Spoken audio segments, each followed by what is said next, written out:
She was betrayed and left for the train, but the human's heroic act shocked them all. The night was cold. The wind howled through the dark, empty valley. A long, abandoned railway track ran between dry rocks and dead trees. No cities, no life, just silence, until a weak sound broke it, a groan. Zira opened her eyes slowly. Her head hurt, her arms and legs burned. She tried to move, but the metal chains pulled tight. Her wrists were bleeding, her ankles were bruised. She was chained, right on top of the railway tracks. She was not human. Her skin was pale purple. Her eyes glowed softly in the dark. Her long silver hair was dirty and tangled, and her heart was full of fear. She remembered everything. They had promised to help her. Her own people, her own family, had told her to trust them. But instead, they betrayed her, sold her to bounty hunters. She was worth more dead than alive, and now, this, left on a human world, chained to a train track like garbage. Her body trembled. The wind blew harder. She looked left. She looked right.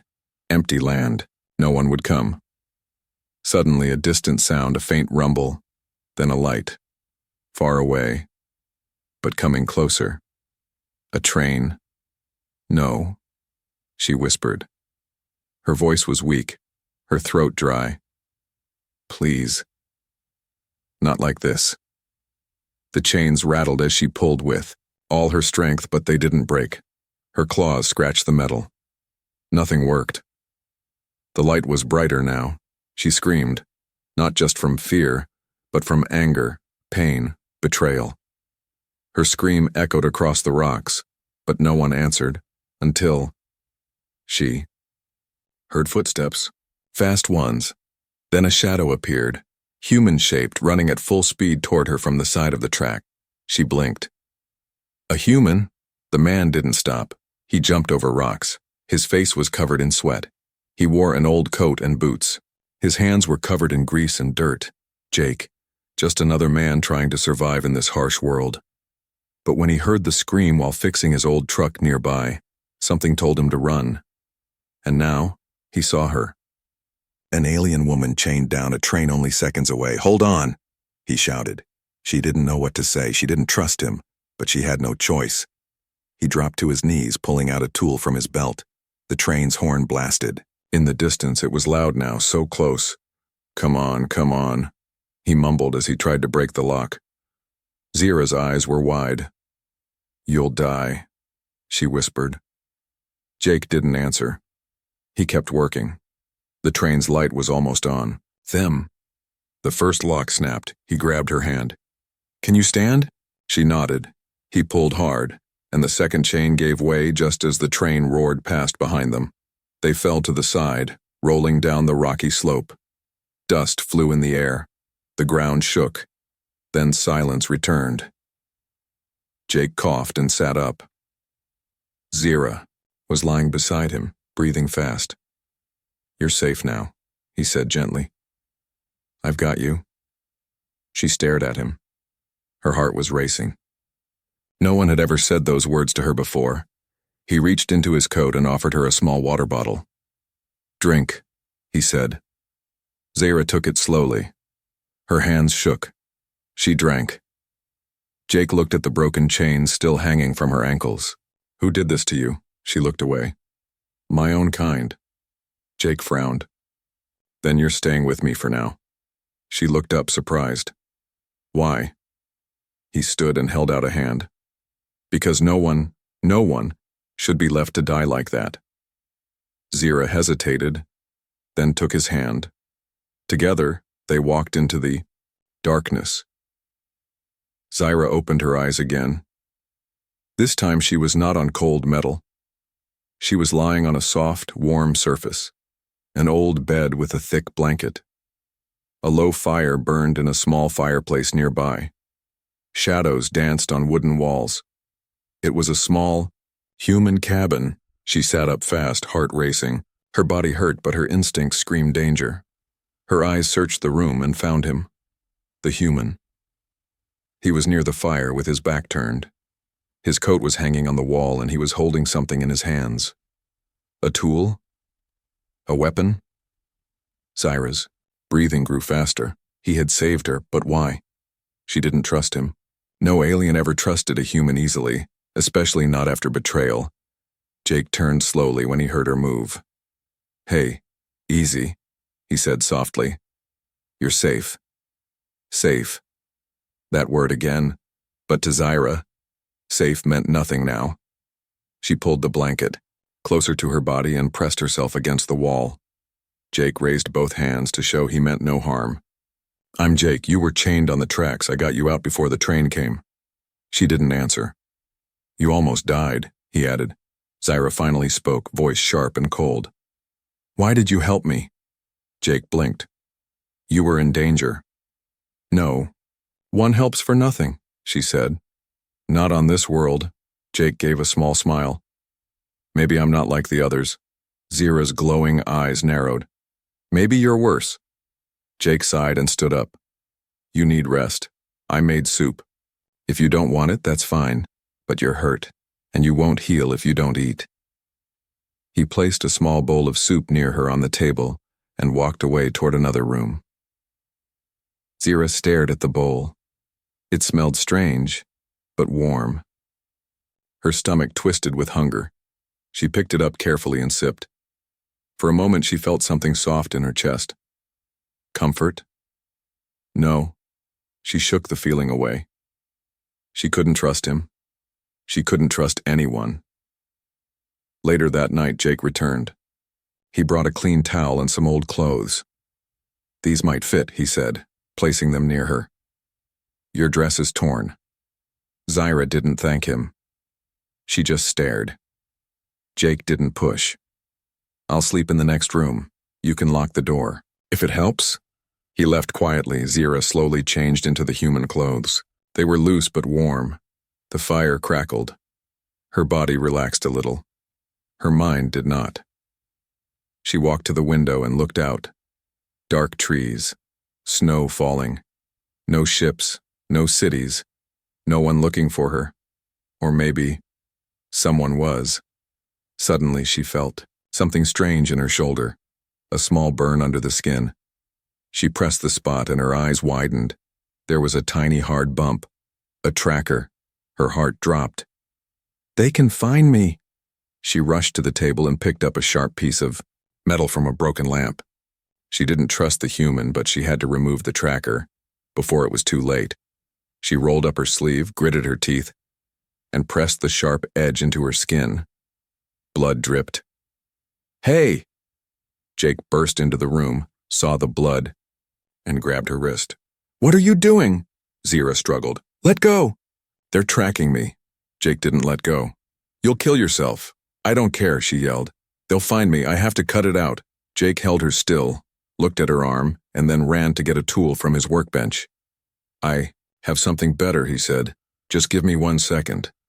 She watched, shocked, as he came back with a metal scanner and a tiny cutting tool. Jake moved fast.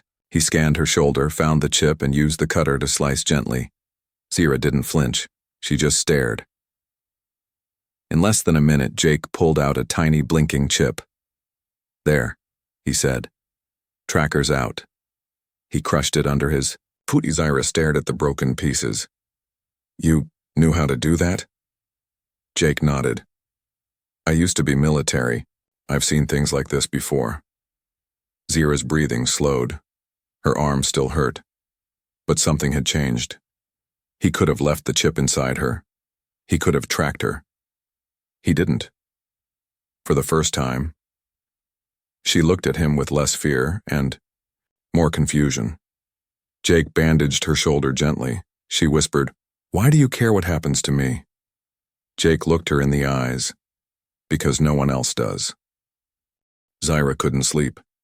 Even after Jake removed the tracker chip and burned it in the fireplace, her heart wouldn't rest. Her body was safe, but her mind was still chained by fear, by memories, and by the idea that this human might be too good to be true. Jake, meanwhile, sat at his workbench tinkering with an old radio. The static buzzed through the room. He was trying to pick up signals, not from Earth, but from orbit. Zaira finally asked, her voice low, You really think they'll come back for me? Jake didn't look up. If they planted a tracker that advanced, they won't give up easy. Zira's chest tightened. She had once worn royal robes. Now she was wearing an old human sweatshirt and staring at a wooden floor. The change felt unreal. Unfair. Unforgiving. Suddenly, Jake stood up. Got something. She looked at him. What do you mean? Jake turned the volume higher. The static faded, and a cold, whispering voice came through. Confirmed last ping, subject lost, surface search team prepare. Zira's blood went cold. They're here, she whispered. Jake nodded. They know the chip was destroyed. Now they'll search by foot, or drone, or worse. Zira's eyes glowed brighter. Then we need to move. Jake looked at her. Can you walk far? Zira stood, weak but steady. If I can survive betrayal and chains, I can survive walking. Jake smirked slightly. All right then. But just as he reached for his gear, his scanner beeped. A red light flashed on the device. Jake frowned. Something's nearby. Zira rushed to the window and looked out into the dark, snowy forest. Movement, a flicker of light, then silence. Jake turned off all lamps. They're scanning the house. Zira moved closer. We have to hide. Jake opened a trapdoor under the rug. Emergency cellar, he whispered. Come on. They climbed down into the hidden space below the cabin. Cold, damp, just enough, room to breathe. Zira pressed her back against the wall. Her heartbeat was loud in her ears. What if they come inside? Jake pulled a small blaster from his side. Then I give them a reason to leave. They waited. Footsteps. Above them, the wooden floor creaked slowly. Zira clenched her jaw. Jake held the blaster tighter. A slow, alien voice spoke above. Heat detected. Life signs confirmed. Zira grabbed Jake's hand without realizing it. Her claws slightly cut his skin, but he didn't flinch. A moment later, something heavy was dragged across the floor. Then silence again. Jake whispered. They left. Zira didn't speak. She was still frozen with fear. When they climbed back out, the cabin was a mess. The door was broken open, their food supplies thrown around. But the intruders were gone for now. Jake said, We need to leave before morning. Zira nodded. As Jake packed a bag, Zira found herself staring at the crushed tracker in the ashes. Something was off. She walked over and picked up the remains. The chip's pieces looked smaller than she remembered. She whispered, This isn't the only tracker. Jake turned. What? Zira pulled her shirt slightly off her shoulder, revealing a second scar near her spine. They gave me two. Jake swore under his breath. Of course they did, just in case you found one. Zira looked at him. Can you remove this one too? Jake nodded. But not here. Not now. We move first. Then we fix it. Zira looked outside into the snow.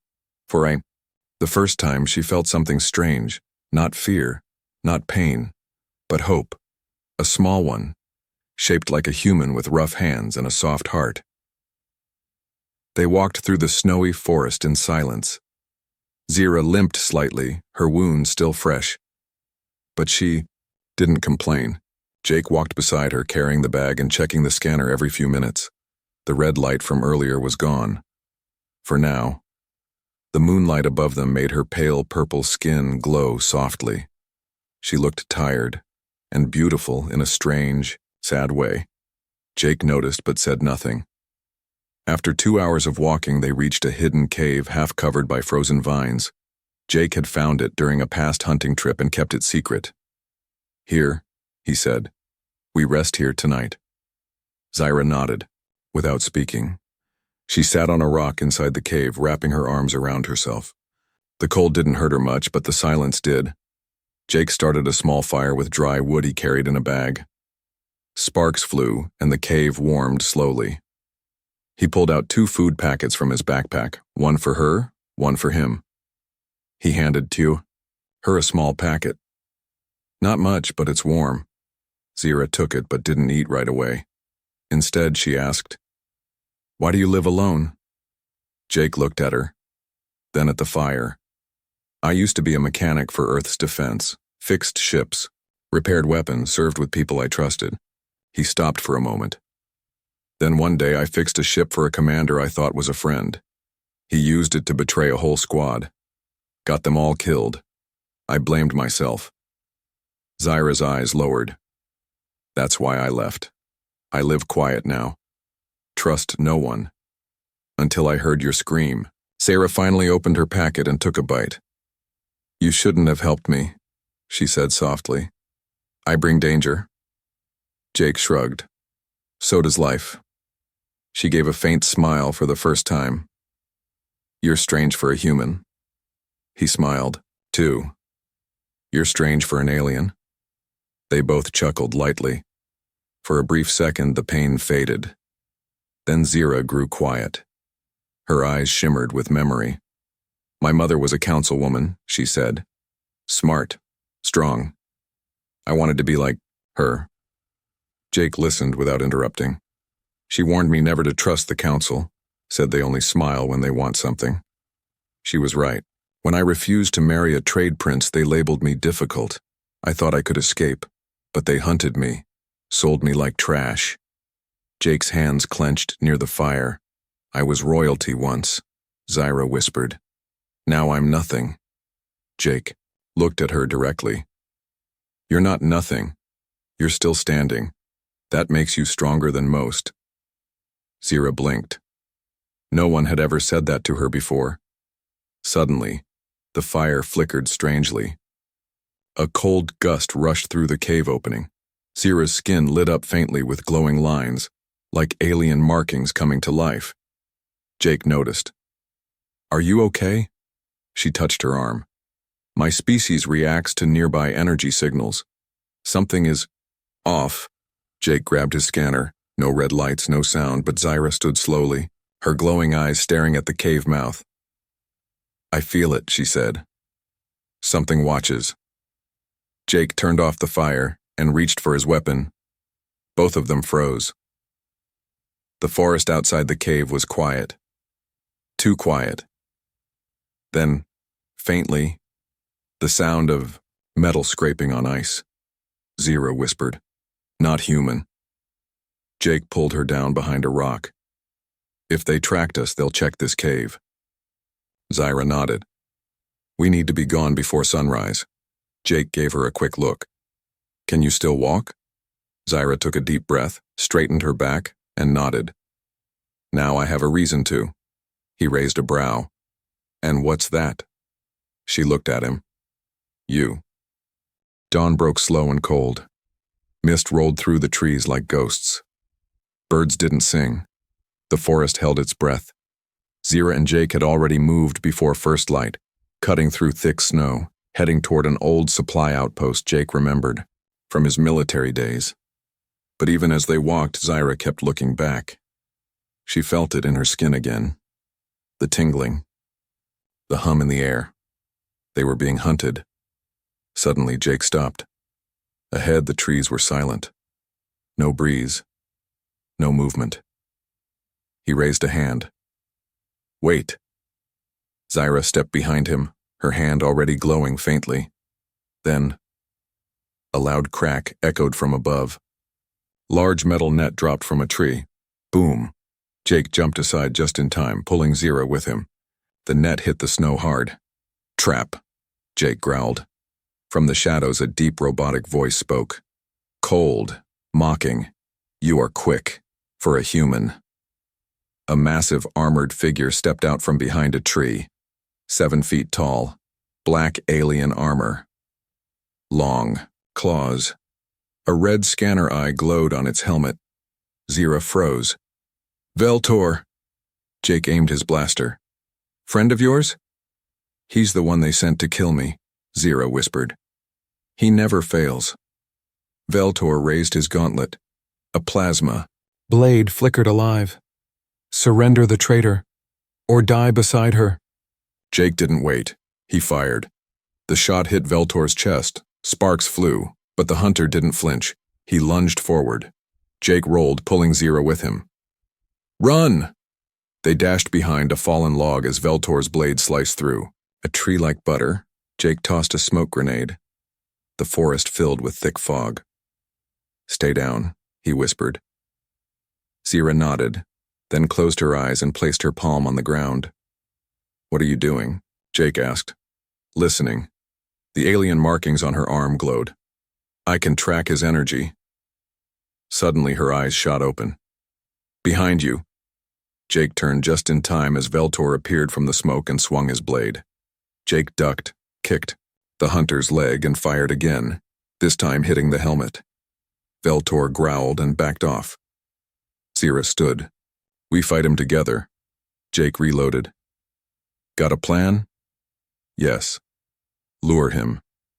Jake nodded and ran left while Zira moved right. Veltor followed Jake, thinking he was the only threat. But Zira climbed up a rock, raised her glowing hands, and sent a wave of energy through the trees. Branches cracked. Snow exploded around the hunter. Veltor roared, momentarily blinded. Jake used the chance, rushed forward and stabbed a plasma knife into the hunter's side. Sparks flew. The armor cracked. Veltor grabbed Jake and threw him against a tree. Zira screamed. She jumped down and landed beside the fallen human. Jake groaned. Still alive. Zira's face hardened. She stood in front of him. Enough. Veltor limped forward, raising his blade again. You were marked to die, Zira, he said. No one escapes the council. Zira raised both glowing hands. I'm not running anymore. With a sudden cry, she slammed her fists into the ground, sending a shockwave of blue light straight into Veltor's chest. He was thrown back, smashing through a tree, and landed in a frozen stream. Silence. Steam rose from his armor. Then he stopped moving. Jake coughed, smiling through blood. Remind me not to get on your bad side. Zira helped him stand. You saved me. I returned the favor. He nodded. Let's keep it going. She looked down at the unconscious hunter. He won't stay down long. Then we make sure he can't follow. Jake walked over, pulled out Veltor's tracker beacon and smashed it underfoot. Then he looked Zira in the eyes. You're not alone anymore. She looked away, almost shy. No, I'm not. They walked for hours after the fight. Jake's side hurt with every step, but he didn't complain. Zira kept looking around, alert and tense. Her glowing eyes flickered. She knew something was coming, something worse than Veltor. Jake finally pointed to an old station ahead, half buried in snow with broken towers and rusted gates. This was a human outpost, he said. Abandoned years ago. We might find shelter inside. Zira nodded. Or more trouble. As they stepped through the main gate, everything felt wrong. Too quiet. No birds. No wind. Even the air was still. Jake held his blaster ready.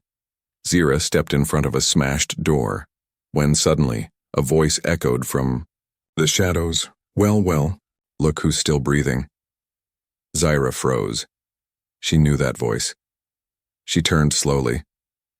From behind a broken wall stepped a tall alien man, dressed in fine silver armor, polished and clean. His eyes glowed green. His smile was sharp. Kyle, she whispered. Jake looked at her. Who is that? My cousin, Zira said, her voice cold. The one who sold me. Kale spread his arms. You always liked drama. I didn't sell you, dear Zira. I just made a deal. You chained me to a train track, she shouted. Kyle laughed.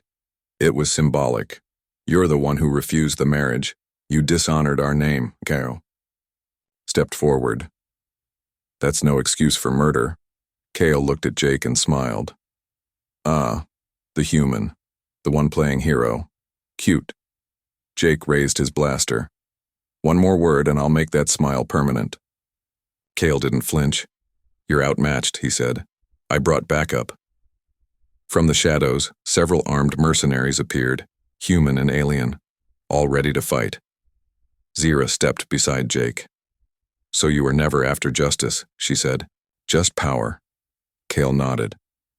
I always hated how the elders loved you more. You were perfect. The golden girl. I was nothing. But now, you're the traitor. And I'm the one with an army. Jake whispered to her, We can't win away. Full fight, not here, we run. Zira's hands glowed. No. He looked at her. What? Zira's voice was calm but strong. I've been running my whole life, I'm done.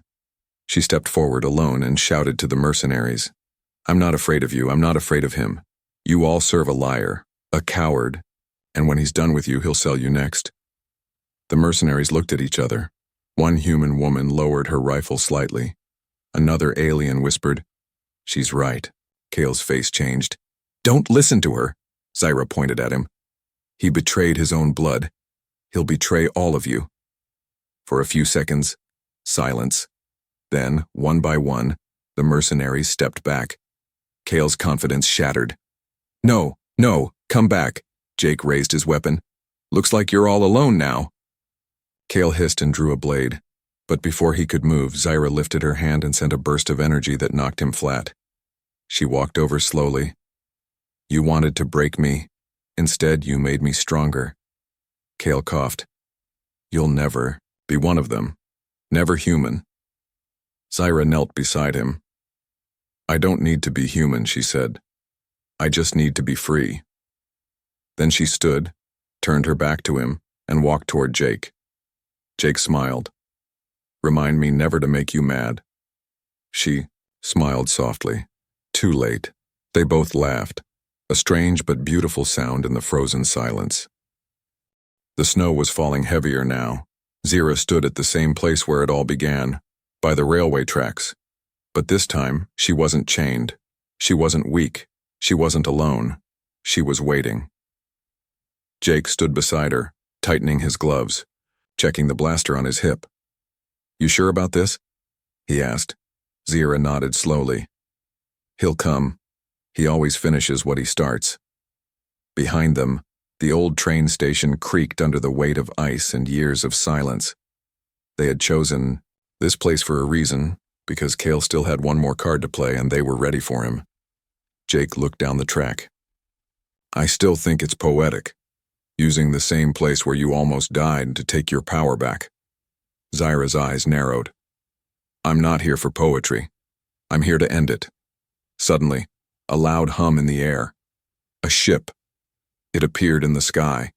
Above the trees, Kale's personal shuttle, sleek and silver, engines glowing. It landed hard. Snow scattered. Kale stepped out wounded but furious. 2 elite guards followed, dressed in black armor. You should have run while you had the chance, he shouted. Zira didn't flinch. I ran long enough. I'm done running. Kale pointed. Kill the human, bring her to me. The guard stepped forward. Jake raised his blaster, but Zira raised her hand. Let me. She stepped forward slowly, energy building around her. Her markings glowed bright blue, pulsing like a heartbeat. One of the guards fired a shot. Zira caught it midair, twisting the plasma bolt and throwing it back with a flick of her wrist. The guard fell, unconscious. The second guard hesitated. Zira spoke calmly. You don't have to die for him. The guard looked at Kale, then at her, and dropped his weapon. Kale growled. Coward. Zira turned her gaze to him. You chained me, she said. You left me for dead. And still, you failed. Kale raised his blaster, desperate. I'll finish it myself. Before he could fire, Jake stepped in front of Zira and pulled the trigger. The blast hit Kale in the shoulder, knocking him to the ground. Jake walked over and kicked the weapon from his hand. Zira followed, standing over her cousin. He looked up, breathing heavy, eyes full of hate. You think this changes anything? Zira knelt beside him, just like he had once done when she was chained. Yes, she whispered. It changes everything. She pressed her palm to the ground, and the ice cracked beneath him. A glowing seal of alien light formed. This is a tracker seal, she said. It sends a message to the Galactic Court, proof of your crimes. They'll come for you. You won't escape, Kale screamed. You think they'll believe you? Zira stood tall. They'll believe the truth. The seal locked around him with a flash of light. Zira turned away. Jake walked beside her. It's done. No, she said softly. Now. It's over. Suddenly, in the distance, a familiar sound. The rumble of a train. Jake looked surprised. Didn't think these still ran. Zira smiled gently. It's poetic, remember? They waited at the edge of the tracks. This time, when the train appeared through the falling snow, it brought no danger, just a way forward. The train slowed to a stop with a hiss of steam. Jake looked at her. So, what now? Zira looked at the open door, the warm lights inside, then back at him. Now, she said, we ride together. Jake smiled. Anywhere in mind? Zira stepped onto the train and held out her hand. Somewhere quiet, somewhere safe, somewhere new. He took her hand and followed. As the train pulled away into the snow-covered horizon, Kyle's scream faded behind them, and for the first time in a long, long time, Zira was free, not because someone saved her, but because she finally saved herself.